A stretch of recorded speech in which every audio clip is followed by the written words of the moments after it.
ପିଲାମାନେ ପୁଣି ଥରେ ତମ ସମସ୍ତଙ୍କୁ ସ୍ୱାଗତ ଜଣାଉଛି। ହେଲେ ପୂର୍ବେ ଆମେ ଆଲୋଚନା କଲେ ଏଇ ଯୋଉ ପ୍ରବନ୍ଧଟି ତିନି ତୁଣ୍ଡରେ ଏଥିରେ ଯେତେ ସବୁ ଶାସନ ପଦ୍ଧତି ରହିଛି ସେ ସମସ୍ତ ମଧ୍ୟରୁ ଗଣତନ୍ତ୍ରକୁ ସବୁଠାରୁ ଉନ୍ନତ ବୋଲି ବିଭିନ୍ନ ଲୋକମାନଙ୍କର ମତ ରହିଛି। ଏ କଥାକୁ ପ୍ରବନ୍ଧ ମଧ୍ୟ ପ୍ରବନ୍ଧ ମାଧ୍ୟମରେ ଦର୍ଶାଇଛନ୍ତି। ଗଣତନ୍ତ୍ର କହିଲେ କଣ ନା ଲୋକଙ୍କ ଦ୍ଵାରା ଲୋକଙ୍କ ପାଇଁ ଲୋକଙ୍କର ଶାସନକୁ ଗଣତନ୍ତ୍ର ବୋଲି କୁହାଯାଏ। କିପରି ଭାବରେ ଗଣଙ୍କର ଶାସନ ବୋଲି ଏ ଯୋଉ କହିବାର ଅର୍ଥ ବିଶେଷ ଭାବରେ ତାର ସାର୍ଥକତା ଲାଭ କରିନାହିଁ, ତାହା ମଧ୍ୟ ଆଲୋଚନା କରୁଥିଲେ।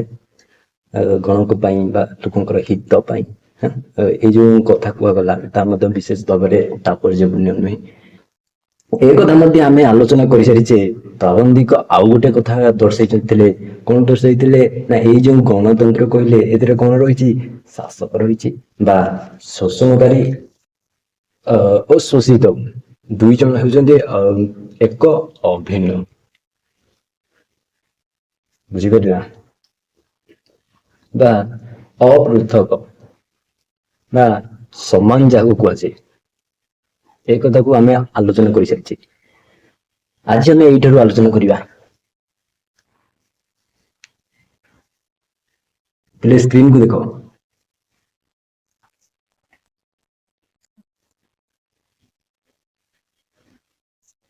ଆମ ଦେଶର ଜନସାଧାରଣଙ୍କର ଅଭିଜ୍ଞତାରୁ କିନ୍ତୁ ମନେ ହୁଏ ଯେ ଏପରି ପର୍ଯ୍ୟାଲୋଚନା କେବଳ ତାତ୍ତ୍ୱିକ ଓ ପୋଥିଗତ। ଆମର ଯେତେ ସବୁ ଜନସାଧାରଣଙ୍କର ତାଙ୍କେ ଯଦି ଆମେ ଅଭିଜ୍ଞତା ଦେଖିବା, ତାଙ୍କର ଯୋଉ ପାଣ୍ଡିତ୍ୟ, ତାଙ୍କର ଯୋଉ ବହୁଦର୍ଶିତା ରହିଛି, ସେଥିରେ କଣ ମନ ହୋଇଥାଏ? ଏଇ ଯୋଉ ପର୍ଯ୍ୟାଲୋଚନା କରାଯାଇଛି, ଏଇ ଯୋଉ ସମ୍ୟକ ଆଲୋଚନା କରାଯାଇଛି ବା ନିରୀକ୍ଷଣ କରାଯାଇଛି ବା ଯାହାକୁ ଆମେ କୁହାଯାଏ ସମ୍ୟକ ଚିନ୍ତନ କରାଯାଉଛି ଏଇ ଯୋଉ ଗଣତନ୍ତ୍ର ବିଷୟରେ, ତାହା ହେଉଛି କଣ?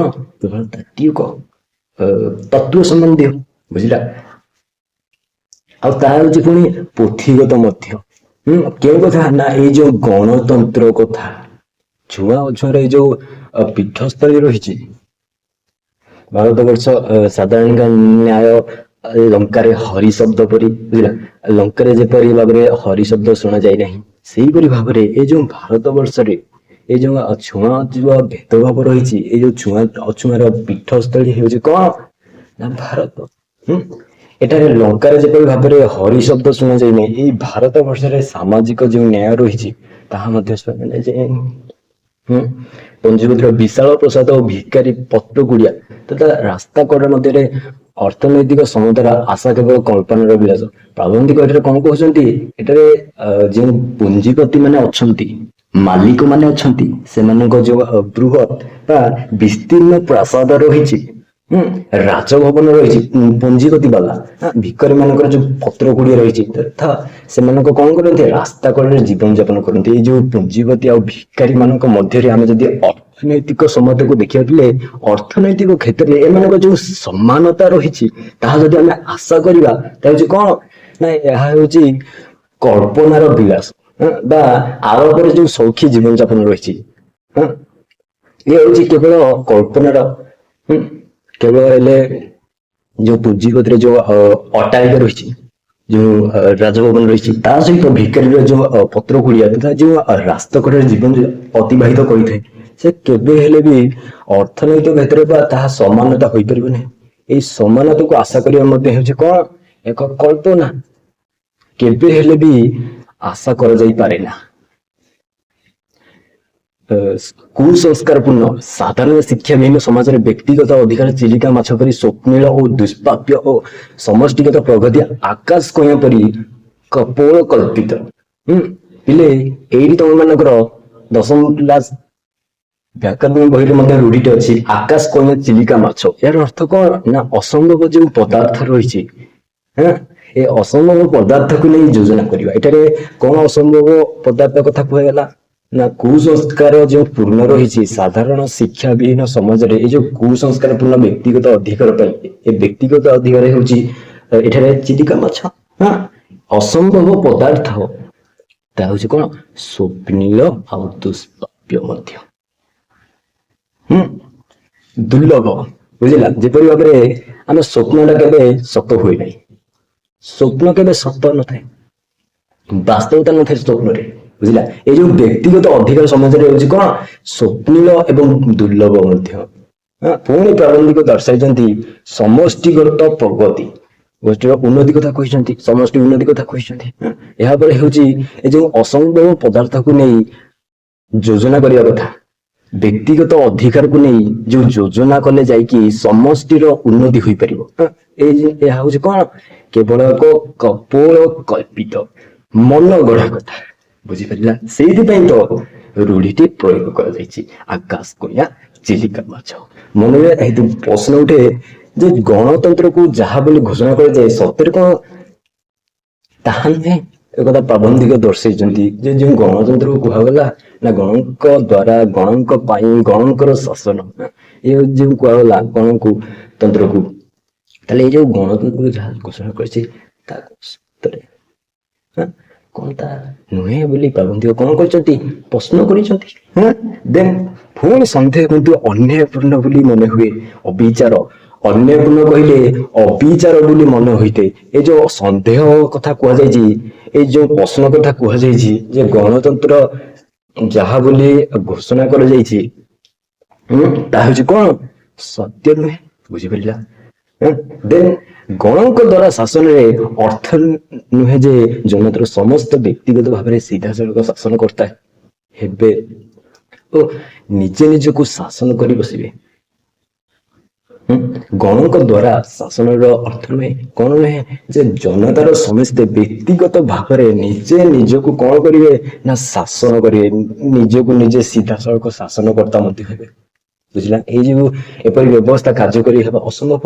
ଯେଉଁ ଗଣଙ୍କ ଦ୍ଵାରା ଅର୍ଥ କୁହାଯାଇଛି, ସମସ୍ତେ ଯଦି କହିବେ ଆମେ ହଉଛି ନିଜେ ନିଜ ଶାସନକର୍ତ୍ତା, ନିଜକୁ ନିଜେ କଣ କରିବୁ, ଶାସନ କରିବୁ, ତାହେଲେ ଏ ବ୍ୟବସ୍ଥା କେବେ ହେଲେ ବି କାର୍ଯ୍ୟକାରୀ ହୋଇପାରିବନି। ତେଣୁ ଗଣତନ୍ତ୍ରରେ ଜନତା ଦ୍ଵାରା ଜନତାର ଶାସନ ପ୍ରତିକ୍ରିୟା ନ ହୋଇ ପରୋକ୍ଷ ହେବା ହିଁ ସ୍ୱାଭାବିକ। ଗଣତନ୍ତ୍ରରେ କଣ ହୋଇଥାଏ ନା ଜନତା ଦ୍ଵାରା ଲୋକମାନେ କଣ କରିଥାନ୍ତି, ଜନତାର ଶାସନ ପାଇଁ ପ୍ରତ୍ୟକ୍ଷ ଭାବରେ ନ ହୋଇ ପ୍ରତ୍ୟକ୍ଷ ଭାବରେ ଇନ୍ଦ୍ରିୟ ଭାବରେ, ବୁଝିଲା, ପ୍ରତ୍ୟକ୍ଷ କହିଲେ ଇନ୍ଦ୍ରିୟ ଭାବରେ, ଦୃଶ୍ୟ ଭାବରେ ନ ହୋଇ ପରୋକ୍ଷ ଭାବରେ ଅନ୍ୟର ହିତ ପାଇଁ ହେବା ହଉଛି କଣ ନା ସ୍ୱାଭାବିକ ବା ସିଧାସଳଖ ପାଖରେ ଶାସନକର୍ତ୍ତା ହୁଅନ୍ତି ଏ ଜନତାର ପ୍ରତିନିଧି, ଯାହାକୁ ସେମାନେ ନିଜେ ବାଛନ୍ତି ଓ ଯାହାଙ୍କ ହାତରେ ଶାସନ କ୍ଷମତା ଓ ଶାସନ ଭାର ଜାଣିଶୁଣି ନିଜେ ସମର୍ପି ଦିଅନ୍ତି। ଲୋକ ପ୍ରତିନିଧି ମନରେ। ତେଣୁ ଗଣତନ୍ତ୍ର ହେଉଛି ମେରୁଦଣ୍ଡ। ପ୍ରାବନ୍ଧିକ କଣ କହିଛନ୍ତି, ଏ ଯୋଉ ଶାସନକର୍ତ୍ତା ମାନେ କେଉଁମାନେ ବାଛି ଦିଅନ୍ତି, ଏଇ ଜନତା ମାନେ ତାଙ୍କର ପ୍ରତିନିଧି ସ୍ୱରୂପ ଜଣଙ୍କୁ ଶାସନକର୍ତ୍ତା ବୋଲି ମାନି ନେଇଥାନ୍ତି, ଯାହାଙ୍କ ହାତରେ ଶାସନ ସମସ୍ତ କ୍ଷମତାକୁ ମଧ୍ୟ କଣ କରିଥାନ୍ତି, ଜାଣି ଶୁଣି ସମର୍ପଣ କରିଦେଇଥାନ୍ତି ଶାସନ କରିବା ପାଇଁ କି। ଯାହାକୁ ବି ପ୍ରତିନିଧି ବାଛିଥାନ୍ତି ତାକୁ ଶାସନ କରିବା ପାଇଁ କଣ ଦରକାର, କିଛି କ୍ଷମତା ଦରକାର। ଓ ଜନତା ମାନେ ଯାହାକୁ ପ୍ରତିନିଧି ସ୍ୱରୂପ, ଯାହାକୁ ଶାସନକର୍ତ୍ତା ସ୍ୱରୂପ ବାଛି ନେଇଥାନ୍ତି, ସେମାନଙ୍କ ହାତରେ ଜାଣିଶୁଣି କଣ କରିଥାନ୍ତି, ଶାସନର ଭାରକୁ ସମର୍ପଣ କରିଦେଇଥାନ୍ତି। ବୁଝିପାରୁଛ ନା? ଏଇ ଯୋଉ ଲୋକ ପ୍ରତିନିଧିକୁ ମନୋନୟନ କରାଯାଏ, ସେଇ ହଉଛନ୍ତି ଗଣତନ୍ତ୍ରର ମେରୁଦଣ୍ଡ। ମେରୁଦଣ୍ଡ କହିଲେ ପିଲେ କଣ କେହି ନା ପୃଷ୍ଠଦେଶର ଯେଉଁ ମଧ୍ୟସ୍ଥ ଅସ୍ଥି ରହିଛି, ଯାହାକୁ ଆମେ ବ୍ୟାକ୍ ବୋନ୍ ବୋଲି ନାମରେ ପରିଚିତ, ଜାଣିଲା। ଏଇ ଗଣତନ୍ତ୍ର ମେରୁଦଣ୍ଡ ହଉଛି କିଏ ନା ଲୋକ ପ୍ରତିନିଧି, ଯାହାକୁ ଜନତା ମାନେ ମନୋନୟନ କରିଥାନ୍ତି, ଜନତା ମାନେ ଚୟନ କରିଥାନ୍ତି। ବୁଝିଲା, ଦେନ୍ ଯେଉଁ ଦେଶର ଲୋକେ ଶାସନ ସମ୍ବନ୍ଧୀୟ ଜ୍ଞାନରେ ସୁଶିକ୍ଷିତ, ନିଜ ନାଗରିକ ଅଧିକାର ତଥା ପ୍ରତିନିଧି ବାଛିବାରେ ଗୁରୁତ୍ୱ ସମ୍ବନ୍ଧରେ ସଚେତନ ଓ ଦେଶ ମାନଙ୍କରେ ଭୋଟ ଦାତା ମାନେ ଲୋକର ପ୍ରତିନିଧି ହେବା ପାଇଁ ତ ଉପଯୁକ୍ତ।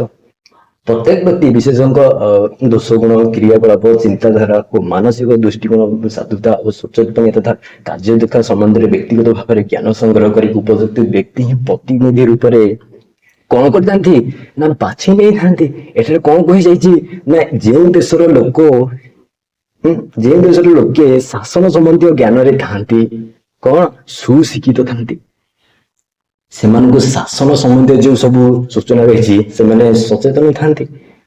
ନିଜର ଯୋଉ ନାଗରିକ ଅଧିକାର ରହିଛି ତଥା ଯେଉଁ କୁହାଯାଇଛି ପ୍ରତିନିଧିକୁ ସେମାନେ କିପରି ଭାବରେ ଯୋଉ ଲୋକ ପ୍ରତିନିଧିକୁ ମନୋନୟନ କରିଥାନ୍ତି, ଚୟନ କରିଥାନ୍ତି, ତାର ଦକ୍ଷତା କଣ ରହିଛି, ତାର ସଚେତନ ସେ ଦେଶ ମାନଙ୍କର ଯୋଉ କିପରି ଭାବରେ ଦେଶକୁ ଉନ୍ନତି ପଥକୁ ଆଗେଇ ନେବେ, ପ୍ରତ୍ୟେକ ବ୍ୟକ୍ତି ବିଶେଷଙ୍କର ଦୋଷ ଗୁଣ କ୍ରିୟାକଳାପ ବସି କିପରି ଭାବରେ କାର୍ଯ୍ୟ କରୁଛି, ତାର ଚିନ୍ତାଧାରା କଣ, ତାର ମାନସିକ ଦୃଷ୍ଟି କେଉଁ ଭଙ୍ଗୀରେ, ତାର ଯୋଉ ସାଧୁତା ରହିଛି, ଧାର୍ମିକତା ବା ସଚେତନତା, ବୁଝିଲା, ତାର ଯୋଉ ସଚେତ ପଣିଆ, ଆଉ ଦେଖିବାକୁ ଗଲେ ତାର ଯୋଉ କାର୍ଯ୍ୟ ଦକ୍ଷତା ରହିଛି, କାର୍ଯ୍ୟ କରିବାକୁ ଯୋଉ କ୍ଷମତା ରହିଛି, ତା ସମ୍ବନ୍ଧରେ ବ୍ୟକ୍ତିଗତ ଭାବରେ ସମସ୍ତେ କଣ କରିଥାନ୍ତି ନା ଜ୍ଞାନ ସଂଗ୍ରହ କରିଥାନ୍ତି, ଯାହା ଫଳରେ କି ଉପଯୁକ୍ତ ବ୍ୟକ୍ତିକୁ ହିଁ ସେମାନେ ତାଙ୍କେ ନିଜ ପ୍ରତିନିଧି ରୂପେ ଭାବରେ ବାଛି ନେଇଥାନ୍ତି।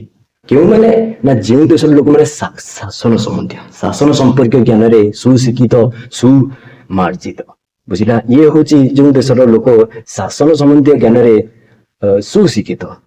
ଦେନ୍ ପୁଣି କୁହାଯାଇଛି ଆଉ ଯେଉଁ ଦେଶର ଜନତା ନିଜ ଅଧିକାର ତଥା କର୍ତ୍ତବ୍ୟ ଜ୍ଞାନ ସମ୍ବନ୍ଧରେ ଅଜ୍ଞ, ସେ ଦେଶ ମାନଙ୍କରେ ଗୁଣ ଅପେକ୍ଷା ପ୍ରୋପାଗାଣ୍ଡା ହିଁ ବିଶେଷ ଭାବରେ କାମ କରେ। କଣ କୁହାଯାଇଛି, ଯେଉଁ ଦେଶର ଜନତା ନିଜର ଅଧିକାର ତଥା କର୍ତ୍ତବ୍ୟ ଜ୍ଞାନ ସମ୍ବନ୍ଧରେ ନିଜ ଅଧିକାର କଣ ରହିଛି, ମାନଙ୍କର ନାଗରିକ ଅଧିକାର, ସେ ନାଗରିକ ଅଧିକାର ସମ୍ବନ୍ଧରେ ସେମାନେ କଣ କରିଥାନ୍ତି, ଅଜ୍ଞ ଥାନ୍ତି, ଅଜ୍ଞାନ ଥାନ୍ତି, ବୁଝିଲା, ତାଙ୍କର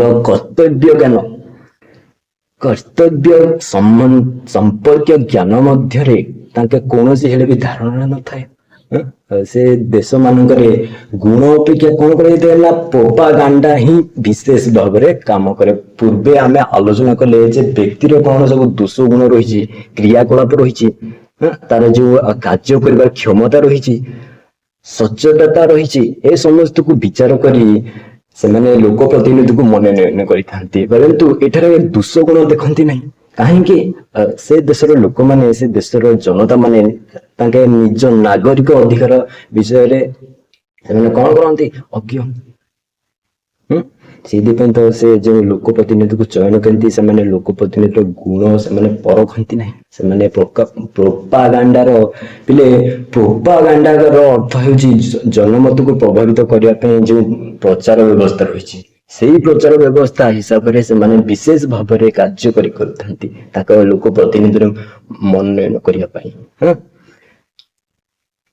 ଦେନ୍ ଏଇଭଳି ଦେଶ ମାନଙ୍କରେ କେତେ ବିରାଡି ବୈଷ୍ଣବ ଶାସନ କ୍ଷମତା ପାଇବା ଲୋଭରେ ଜନତାର ପ୍ରତିନିଧି ହେବାକୁ ବାହାରି ପଡନ୍ତି, ଆଉ ନିଜେ ନିଜର ପେଁକାରି ବଜାଇ ସଭା ସମିତିରେ ଛାଟି ପିଟି ବାହାସ୍ପୋଟ ମାରି ଧୂଆଁ ମାଡ଼ ଛାଡି ଭଡାଟିଆ ଲୋକ ସାହାଯ୍ୟରେ ଡ୍ରମ୍ ବାଢେଇ ଧନ କାର୍ପଣ୍ୟ ଓ ସେବାର ସାମୟିକ ଆଶ୍ରୟ ନେଇ ପ୍ରତିଦ୍ୱନ୍ଦ୍ୱୀ ମାନଙ୍କ କୁଚ୍ଛା ରଚନା କରି ସେମାନେ ଲୋକଙ୍କୁ ଭୟ ଦେଖେଇ ପ୍ରଚାର ବଳରେ ଧଳାକୁ କଳା ଓ କଳାକୁ ଧଳା କରିବାକୁ ଚେଷ୍ଟା କରନ୍ତି। ଯେଉଁ ଜନମତକୁ ପ୍ରଭାବିତ କରିବା ପାଇଁ ଯୋଉ ପ୍ରଚାର ବ୍ୟବସ୍ଥା ରହିଛି, ଏହିପରି ଦେଶ ମାନଙ୍କରେ କେତେ ଠକବାବାଜି ବିରାଡି ବୈଷ୍ଣବ। ପିଲା ବିରାଡି ବୈଷ୍ଣବ ଅର୍ଥ କଣ ନା ଇଏ ହଉଛି ଗୋଟେ ରୂଢି, ତାର ଅର୍ଥ ହଉଛି ଠକବାବାଜି ମାନେ। ଠକ ଲୋକମାନେ କଣ କରନ୍ତି, ଶାସନ କ୍ଷମତାକୁ କିପରି ଭାବରେ ଅଧିକାର କରିବେ, ଜନତାର ପ୍ରତିନିଧି ହେବେ, ସେଇଥିପାଇଁ ସେମାନେ କଣ ହୁଅନ୍ତି, ଆଗଭର ହୁଅନ୍ତି ବା ବାହାରେ ନିଜେ ନିଜର ପେଁକାରି ବଜାଇ ନିଜେ ନିଜର ଆତ୍ମ ପ୍ରଚାର କରି ସଭା ସମିତିରେ ନିଜକୁ ଛାଟି ପିଟି ବାହାସ୍ପୋଟ ମାରି ହେଉଛି, ନିଜର ଭଡାଣିଆ କଥା କହି ଧୂଆଁ ବାଣ ଛାଡି ଲୋକଙ୍କୁ ଭଡାରେ ଆଣି ସେମାନଙ୍କ ସାହାଯ୍ୟରେ ଡ୍ରମ୍ ବାଡେଇକି ଯେପରି ଭାବରେ ପ୍ରଚାର କରିଛନ୍ତି ଧନ ପତି ଦେବା, ତାଙ୍କେ ଯୋଉ କୃପଣତା, ସେବାରେ ତାଙ୍କେ ଯୋଉ ସାମୟିକ ସାମଚେତ କାଳୋପଯୋଗୀ ଯୋଉ ମନୋରାଜ ରହିଛି, ସେବା କରିବାର ଯୋଉ ଗୁଣ ରହିଛି, ତାଙ୍କୁ ସେ କଣ କରିଥାନ୍ତି, ଦେଖେଇଥାନ୍ତେ, ନିଜ ନିଜର ଆତ୍ମପ୍ରଚାର କରିଥାନ୍ତେ, କିପରି ଭାବରେ ନନରେ ତାଙ୍କର କୃପଣତା ରହିଛି, ସେବା କରିବାରେ ଯୋଉ ମନୋବୃତ୍ତି ରହିଛି, ତାଙ୍କର ଯୋଉ ବଡାଣିଆ କଥାକୁ ସେମାନେ ପ୍ରଚାର କରିଥାନ୍ତି। ଏବଂ ଆଉ କଣ କରିଥାନ୍ତି, ତାଙ୍କ ପ୍ରତିଦ୍ୱନ୍ଦ୍ୱୀ ମାନେ ଯୋଉମାନେ ରହିଥାନ୍ତି ସେମାନେ ତାଙ୍କ କୁଚ୍ଛା ରଚନା କରନ୍ତି, ବୁଝିଲା, ତାଙ୍କର ନିନ୍ଦା, ତାଙ୍କର ଜ୍ଞାନୀକୁ କଣ କହିଥାନ୍ତି, ତାଙ୍କୁ ନିନ୍ଦା କରିଥାନ୍ତି। ସେମାନେ ଲୋକଙ୍କୁ ଭୟ ଦେଖାଇ ପ୍ରଚାର ବଳରେ ଧଳାକୁ କଳା ଓ କଳାକୁ ଧଳା କରିବାକୁ ଚେଷ୍ଟା କରିଥାନ୍ତି। ତାଙ୍କେ କୌଣସି ସଚୋଟପଣିଆ ନାହିଁ, ତାଙ୍କର କୌଣସି ସାଧୁତା ନାହିଁ, ତାଙ୍କର କାର୍ଯ୍ୟ ଦକ୍ଷତା ନାହିଁ। ହେଲେ ଏଠାରେ କଣ ରହିଛି? ଏଠାରେ ପ୍ରୋପାଗାଣ୍ଡା ବିଶେଷ ଭାବରେ ପ୍ରଭାବିତ କରିଛି। ବୁଝିପାରୁଛନ୍ତି? ଏଠାରେ ପ୍ରୋପାଗାଣ୍ଡା ହିଁ ବିଶେଷ ଭାବରେ କାର୍ଯ୍ୟକାରୀ ରହିଛି ମଧ୍ୟ ଏଇ ଯୋଉ ଜନମତକୁ ପ୍ରଭାବିତ କରିପାରିବା ପାଇଁ ଯୋଉ ପ୍ରଚାର ବ୍ୟବସ୍ଥା ରହିଛି ତା ତାହାକୁ ଧଳାକୁ କଳା କରିଦେଉଛି ଏବଂ କଳାକୁ ଧଳା କରିବାକୁ ଚେଷ୍ଟା କରୁଛି। ଲୋକମାନଙ୍କୁ ଭୟ ଦେଖାଇ ଏପରି ଭାବରେ ସେ ଲୋକ ପ୍ରତିନିଧି ମାନେ ଶାସନ ଭାର ହାତକୁ ନେଇଛନ୍ତି। ଦେନ୍ ଭଲ ମନ୍ଦ ଚିହ୍ନିବାରେ ଯୋଗ୍ୟତା ଯେଉଁଠି ନାହିଁ ସେଠାରେ ମୁଖ୍ୟତଃ ପ୍ରୋପାଗାଣ୍ଡାରେ ହିଁ ଜୟ ହୁଏ। ଯେଉଁଠାରେ ଭଲ ମନ୍ଦ ଭଲ କେଉଁଟା ମନ୍ଦ କେଉଁଟା ସେ କଥା ଚିହ୍ନିବାର ଯୋଉଠି ଯୋଗ୍ୟତା ନାହିଁ, କାହିଁକି ଜନତା ମାନେ ନିଜ ଅଧିକାର ବିଷୟରେ ସେମାନେ ଜାଣନ୍ତି ନାହିଁ। ସେଠାରେ କଣ ହୋଇଥାଏ? ଏଇ ପ୍ରୋପାଗାଣ୍ଡାରେ ଏଇ ଜନମତକୁ ପ୍ରଭାବିତ କରିବା ପାଇଁ ଯୋଉ ପ୍ରଚାର ବ୍ୟବସ୍ଥା ରହିଛି ତାର କଣ ହୋଇଥାଏ? ଜୟ ଲାଭ କରିଥାଏ। ପ୍ରୋପାଗାଣ୍ଡା ଯେ କଣ କରିପାରେ? ଯେ ସମୁଦ୍ର ଆମର ପୁରୁଣା ଓ ଜଣାଶୁଣି 3 ତୁଣ୍ଡରେ ଛେଳି କୁକୁର ମଜାର ଗପଟି ମନେ ପଡେ। ପାବନ୍ଦିକ ଦର୍ଶାଇଛନ୍ତି ଗୋଟେ ପ୍ରବଚନ ରହିଛି ଓଡିଆରେ, ଗୋଟେ ପ୍ରବଚନ ହେଉଛି 3 ତୁଣ୍ଡରେ ଛେଳି କୁକୁର। ବା 3 ଜଣଙ୍କ କଥାରେ ଗୋଟେ ଛେଳିଟି କିପରି କୁକୁରରେ ପରିଣତ ହେଇଥାଏ ତାର ଅର୍ଥ ହେଉଛି ଅଧିକ ଲୋକ ଗୋଟେ ମିଛକୁ କହିଲେ ତା ସତ ବୋଲି ବୋଧ ହୋଇଥାଏ। ଏଇପରି ଗୋଟେ ଗପ ରହିଛି, ସେ ଗପଟି ବର୍ତ୍ତମାନ ଆଲୋଚନା କରିବା।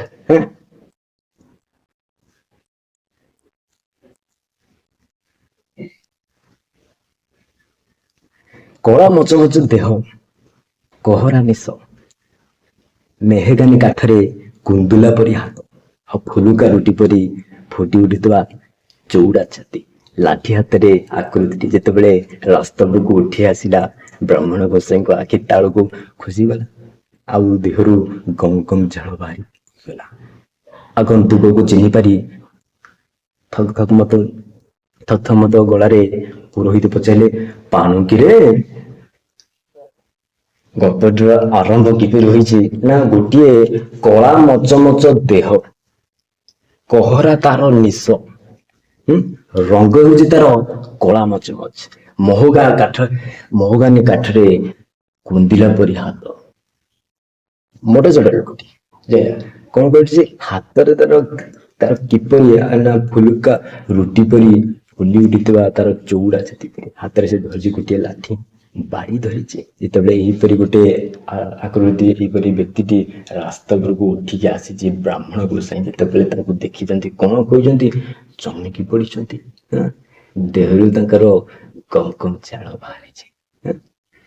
ସେ ଏଇ ଯୋଉ ଆଗନ୍ତୁକକୁ, ଏଇ ଯୋଉ ଅତିଥି ଆନୁଷାଙ୍ଗିକକୁ ଯେତେବେଳେ ସେ ଚିହ୍ନି ପାରିଛନ୍ତି, ଏଇ ଯୋଉ ବ୍ରାହ୍ମଣ ଜଣକ ତାଙ୍କେ ଥତମତ ଗଳାରେ ତାଙ୍କର ଥରିଲା ଗଳାରେ ସେ ପୁରୋହିତ ଜଣକ ପଚାରିଛନ୍ତି। ପୁରୋହିତ ପିଲେ କହିଲେ, କୁଳ ପୁରୋଧା। ସେ ବ୍ରାହ୍ମଣ ଜଣକ ଏ ଯେତେବେଳେ ବିଶାଳ କାୟ ଆକୃତି ଦେଖିଛନ୍ତି, ରାସ୍ତାରେ ଯେତେବେଳେ ଗଲାବେଳେ ରାସ୍ତାରେ ସେତେବେଳେ ସେ ଡରି ଯାଇଛନ୍ତି, ଶଙ୍କି ଯାଇଛନ୍ତି। ବୁଝିଲା? ଭୟରେ ତାଙ୍କ କଣ୍ଠ କଣ ହୋଇଯାଇଛି? ଥଥମତ ହୋଇଯାଇଛି। ଥରି ଯାଇଛି, ସେ ଦେହରୁ ଗମ ଗମ ଝାଳ ବୋହି ଯାଉଛି। ସେତେବେଳେ ସେ ପୁରୋହିତ ତାଙ୍କୁ ପଚାରିଛନ୍ତି, ପାଣୁକିରେ? ତାଙ୍କ ନାଁ କଣ? ପାଣୁ। ଦେନ୍ ପାଣୁ ଟିକେ ମୁରୁକି ହସି ହସି ଦେଇ ଓଳିକି କରୁ କରୁ କହିଲା, ଗୋସାଇଁ ମହାପ୍ରଭୁ, ଏଇ ଭୋର ଭୋର କୁକୁରଟି ଆମ କାନ୍ଧରେ ବୋହି କୁଆଡେ ଚାଲି ଯାଇଛନ୍ତି?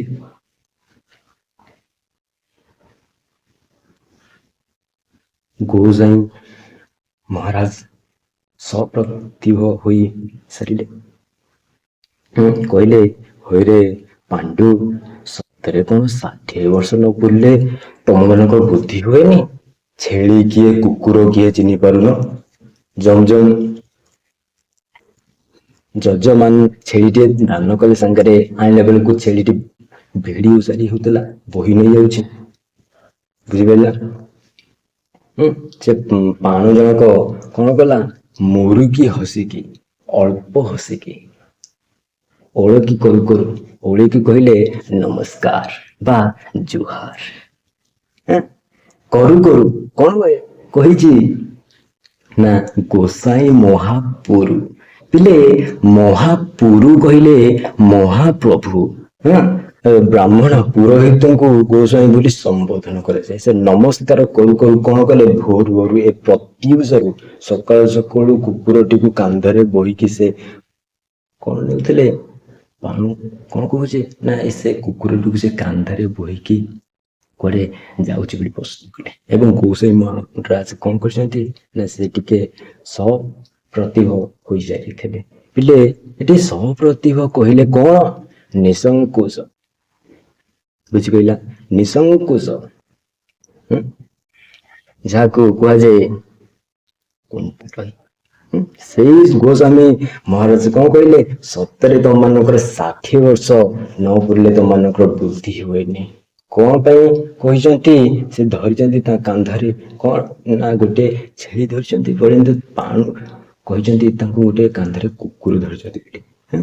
ସେଇଥିପାଇଁ କହିଛନ୍ତି ଛେଳି କିଏ କୁକୁର କିଏ ଚିହ୍ନି ପାରୁନ। ହେଁ? ଯଜମାନ ଛେଳିଟିଏ ଦାନ କଲେ, ଯଜମାନ କହିଲେ ଯଜ୍ଞ କାରକ।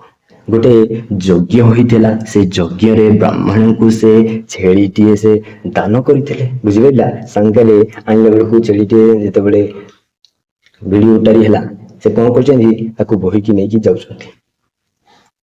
ହୁଁ?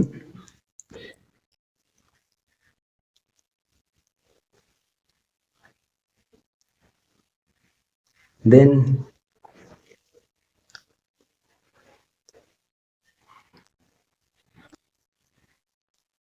କଣ କହୁଛନ୍ତି ପ୍ରାବନ୍ଧିକ, ଏସବୁ ହେଲେ ପରବର୍ତ୍ତୀ ସମୟରେ ଆଲୋଚନା କରିବ। ଠିକ ଅଛି।